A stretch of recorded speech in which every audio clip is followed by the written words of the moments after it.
We're Tim and Ann. Come along with us as we spend our weeks raising 3 kids, working and homeschooling, all while traveling this wonderful country in our Alliance Delta travel trailer. Ever since we stumbled into this lifestyle, our motto has been, when God closes a door, somewhere He opens a window.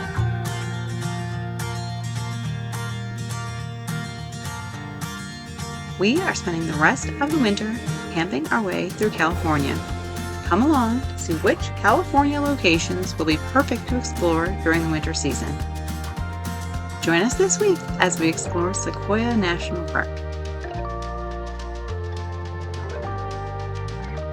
Before we take you into Sequoia National Park with us, let's review winter camping in California, where we're going, where we're not going, what's open and what's closed in California in winter.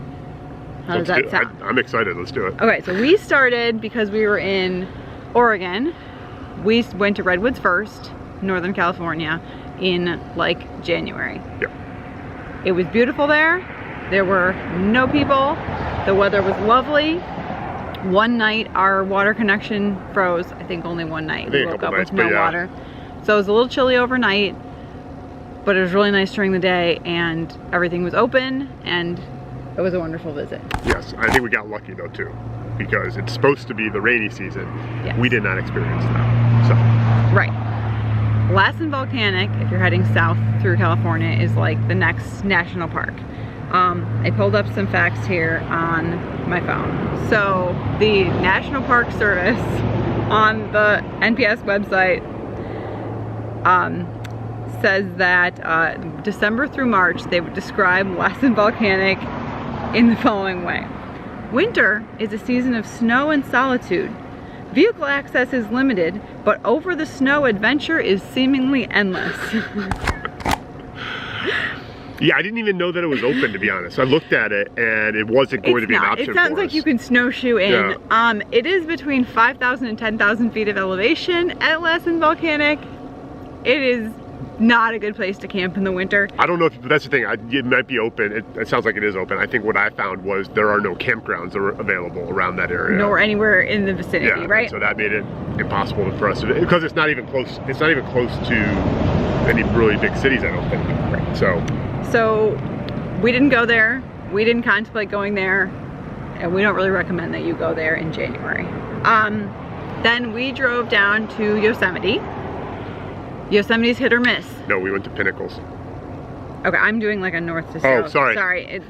Sorry, going through in Yosemite, it's hit or miss in the winter time. We went there, it was early February. It was super dry. They had not had a lot of snow. They had not had a lot of rain, I don't think. During the day, it was lovely. Most days, we had some rain while we were there. A little bit of snow. Every night, basically, our water froze. It was cold at night. We were there for 2 weeks, not every night. I would say it was probably like half the nights. Okay. Yeah. But you could go to Yosemite the exact same time of year and have a hard time getting into the valley because of the snow. Yeah. And so that was our experience. There was one big storm occurring when we were there, where for us, we were at, what were we at, like 4,000 feet where our campground was, just outside of Groveland. It rained for like 48 straight hours. At higher elevations, that was all snow. So from Groveland to get to the valley, you have to kind of go up and down. And so there were parts of the road that required chains or were closed during that time because of the snow impact. I think that we benefited outside of the firefall. We benefited from lower crowds in January as well, right? February, yes. February, sorry, yes. We went to Pinnacles National Park. That was amazing, an amazing winter park. Great place for the winter, yeah. I mean, we were hiking in t-shirts. The weather was gorgeous. Just to reiterate, that campground there was great in the park. Low crowds for winter.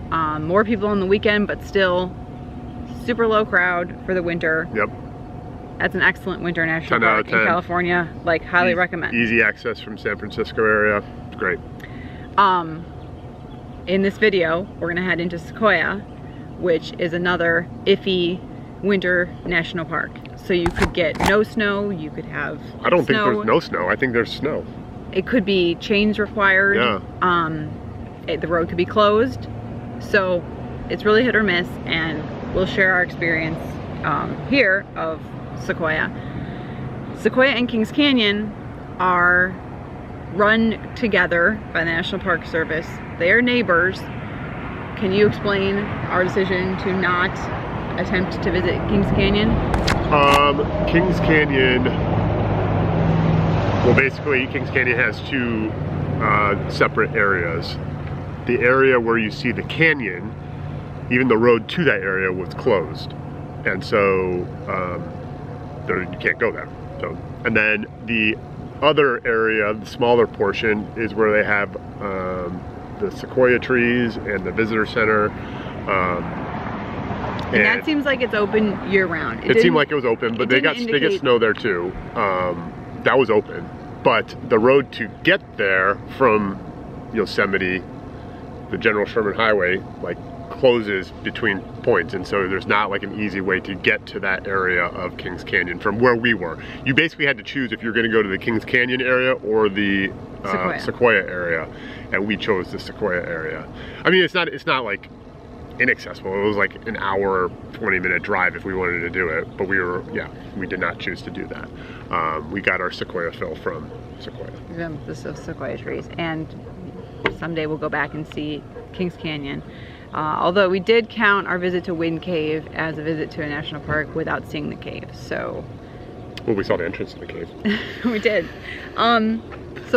So for us, Kings Canyon was a no, but it's a maybe in the winter. It's not its prime time of year, I wouldn't say. We're not going to Channel Islands. Channel Islands is open in the winter. Yeah.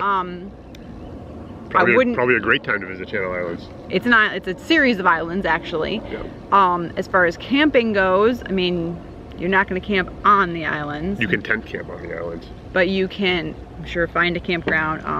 Yeah. Not seasonally dictated. We're not venturing into that area.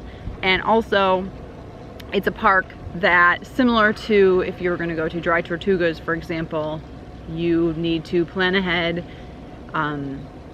get a ticket on a charter to go over to the islands, choose which one you're going to from what I could determine online. Yep. So there's 8 islands, I think. You need to choose which one you're going to get your charter to. I looked it up, just cursory glance. It was like $90 for adults and $75 for children to get to them. That's not something we're including in our trip, but it's not because it's closed for winter. It's just not the way we're going. Right. Yeah. And we haven't really done any parks that required that level of investment, which yeah. Well, planning too. Yeah. Well, you have to camp. It's urban camping. You're in. I mean, I think it's off of like near Santa Barbara. Is that right? Which would be. I mean, we basically contemplated which way we were going to go, and we chose inland more than to the coast. Well, so. Yes, yeah. We felt like we had done Northern California, coastal Oregon, and Washington, and so we made this choice to stick inland a little bit more. Yeah. After Sequoia, our next park will be Joshua Tree, which is a revisit for us. Retread. That's an excellent park for the winter. Oh man. I mean, the weather forecast for Palm Springs, I heard, is 95 degrees. I think that's a little high, but yes, it is going to be in the 80s and 90s when we're there. 10 out of 10. That's a great winter park. I think it's peak visit time for this park and the next one after that. Yes. Which is Death Valley. Death Valley, yes. Yeah. February, March. Yeah. Death Valley peak season, like I think it ends in like March, April, and then it's basically like summer there. Adventure at your own risk. Yeah. I'm pretty sure also like March, April, they have like wildflowers and stuff, and Death Valley is a big attraction. So cool. Yeah, so the remaining parks, Death Valley, Joshua Tree, that we haven't been to yet, that we are going to in California, we already know are 10 out of 10 winter camping parks in California. They present their own challenges though, especially Death Valley. There's not a lot around Death Valley. There's not a lot of campgrounds around Death Valley, and so we still have to figure out what we're going to do there, camping wise. That will present its own challenges, because if it is peak season for them, it makes it more difficult to kind of find that stuff. So And the last time we went to Joshua Tree, it was crowded there. It was. Why was that? We were there was Halloween. It was Halloween. Okay. It was, so that was also, you know, winter time. Yeah. I think it's just, it has a location that a lot of Californians go there, and tourists too in the winter who are camping in Southern California. So it was crowded. Yeah. That's one thing we've noticed is, I mean, I guess anywhere you're gonna find crowds on the weekends, but weekend crowds at the national parks in California they're real. Yeah. We had to battle that. Which is great. What a wonderful lifestyle to live in California and head to Sequoia National Park on a Saturday. Like, good for them. That's awesome. Yeah. They have no idea how lucky they are with this fabulous place that they call home. Yeah, so I would say camping in California in the winter so far for us, while we've actively avoided like heavy snowfall areas, the main issues we've had are around it's an orange truck. It's a transformer, I think. The main problems we've had are around just like managing water, because the pipes will freeze outside, but they unfreeze as soon as the sun comes up, and so just managing water in the morning and making sure you have a tank full, and that kind of stuff. We haven't tried to do a lot of snow camping, but nor is that something that I would. No.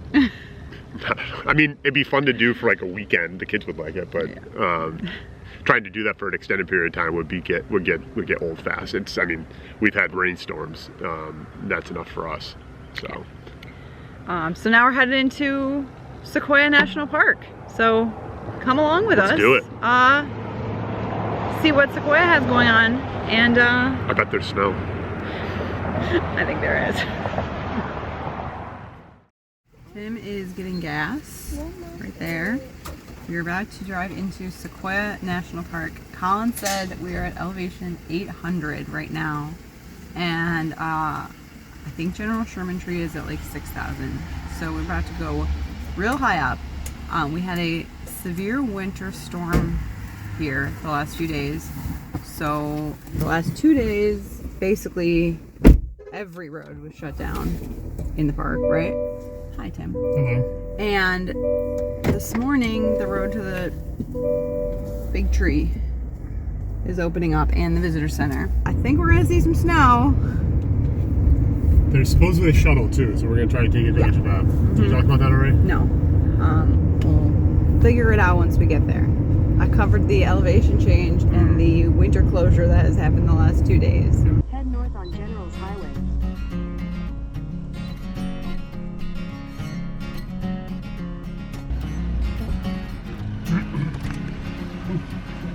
Morning, how are you? Good, how are you? Awesome. Do you guys need a map and guide today? Yes, we do. Thank you. Awesome. Have a beautiful visit.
Our game plan is to wait in this line, get on the shuttle to General Sherman Tree, and do the little loop walk around there.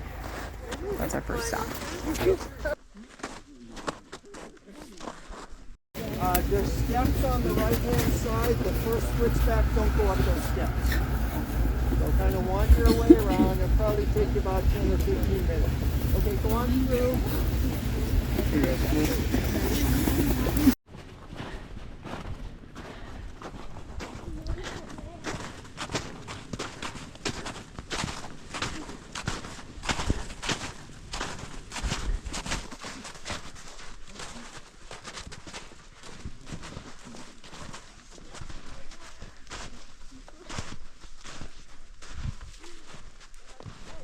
Ben.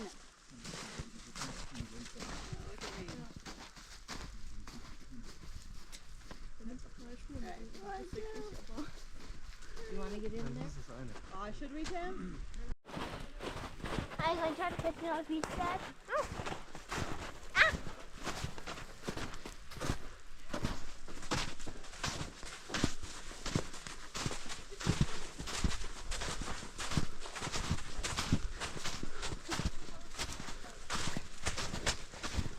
Guys, come catch some more.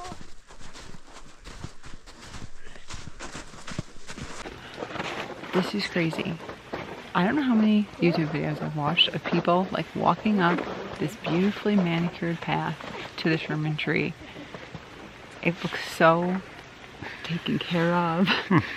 And it is winter. And we just like trudge through the snow with all these other people to get here and see it. And it's crazy. I love it, but The conditions are crazy. it is not The experience is crazy. what I had in my mind. Yeah, Of what it was gonna look like, but it's super cool. yeah. I mean, this is tough walking. This is, I mean, unpacked. This is like, what, 5 inches of snow that hasn't been packed down by all the other people before, maybe. Maybe. But there's a lot of snow on the ground, so there's like snowballs falling from the above. trees. Everyone got Some- hit by one. Some kind of big ones. See if you can see any. I don't know if any fell then, Oh, but we keep going.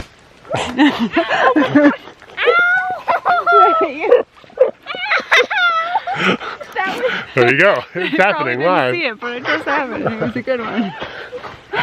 That's funny. We've got some facts about this tree too. Yeah, we do. It is the largest tree by volume. It is not the whitest tree and it is not the tallest tree, but it is a thick boy. It's also not the oldest tree. No. So about 2,200 years old, and there are sequoias that are 32. 1,000 years older than Yeah. that. They said that the perspective of a 6-foot tall person, that's me, looking up at this tree is the same perspective that a mouse would have looking up at a 6-foot tall person. That's interesting. It is. Okay, so we're going to trudge around some more snow You see some more and trees. see what else we can find at Sequoia National Park. Oh. Come along, bring your hot cocoa.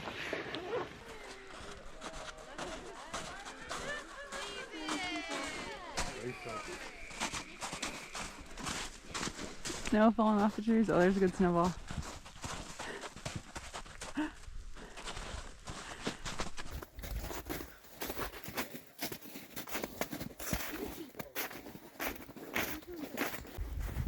Look at this. This is cool.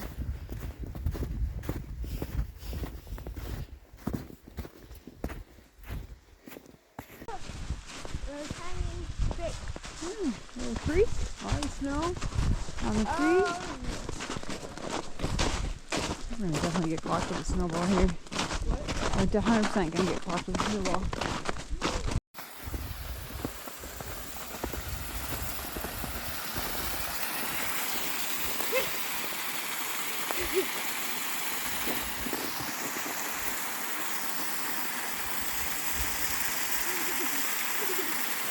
He got snow down his back. From the tree? It fell like into his jacket. That was a 1 in a million shot, buddy. It was straight down your neck. Okay, so we determined one of the difficulties of snow hiking is you may miss some of the signs on the trail, especially when the snow is this high. So we're not sure. We're on the Congress Loop Trail, and we're not sure. There's 2 spots, the House and the Senate Groves, and This feels like it should be something because feel there's like a lot this- of giant trees here. There's like 5 really big ones all in a grove, which is what it looks like. Yeah, and then there's one up here too, like right there. Yeah. It just feels That one like- probably has a name. Yeah, it just feels like we're missing something. But let's see, we're about Yeah, we don't know. We should have studied, I guess. we're about 3/4 of a mile into the trail, so we should be seeing something, I think. Yeah. But we'll keep our eyes out for a sign. I don't know. But it's cool. Anyways. Big trees, they look good. This one's got some fire damage. Sure, we're gonna go back and watch some YouTube tonight and figure out where we are. That's the one with the fire damage. We can compare it now.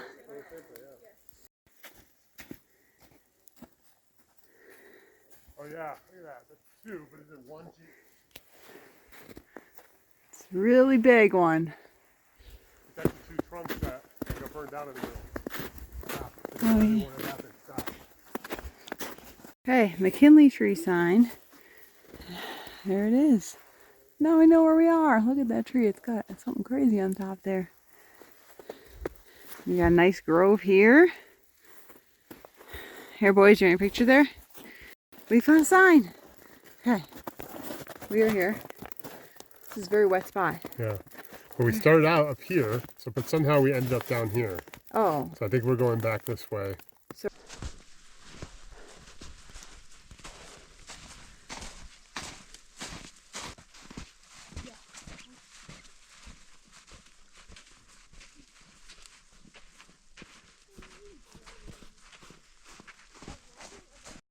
okay, so in the end, we made it to here. The McKinley tree, the house grove was back there. There was some signage for trails. We basically can't keep track of the trail that we were on. So we're gonna go back the way we came. But I cannot wait to compare this to, I'm sure in the summertime you walk here and my guess is that you see all these, the Senate Grove, the House Grove, you tour them and then you continue on your hike and it's very easy to see the way. But today, that is not the situation. So we're gonna follow our footprints back. It was a 2-mile trail, it was a 2-mile loop. We walked about a mile to get to here.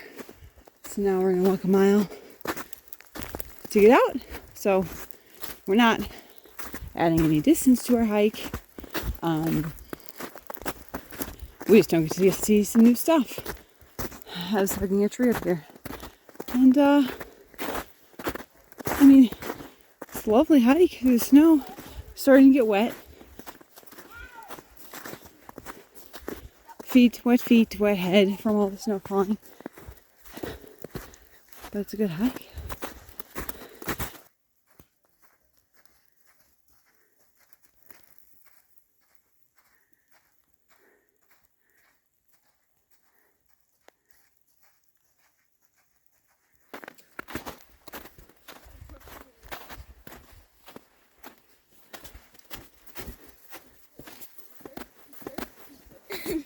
Did you do that? Did you throw that stone at me? It broke and then it went through the whole barn. Okay.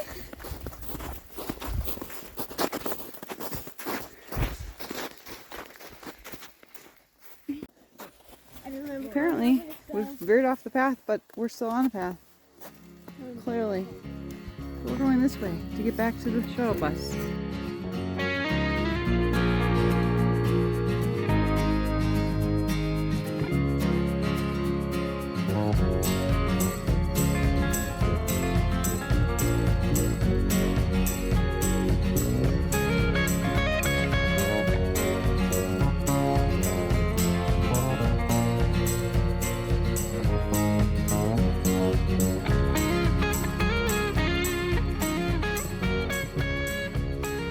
In the end, our trip to Sequoia was super unique. We got to be among the first people to hike on freshly fallen snow, and it was our only winter hiking experience, and it was really unique and special.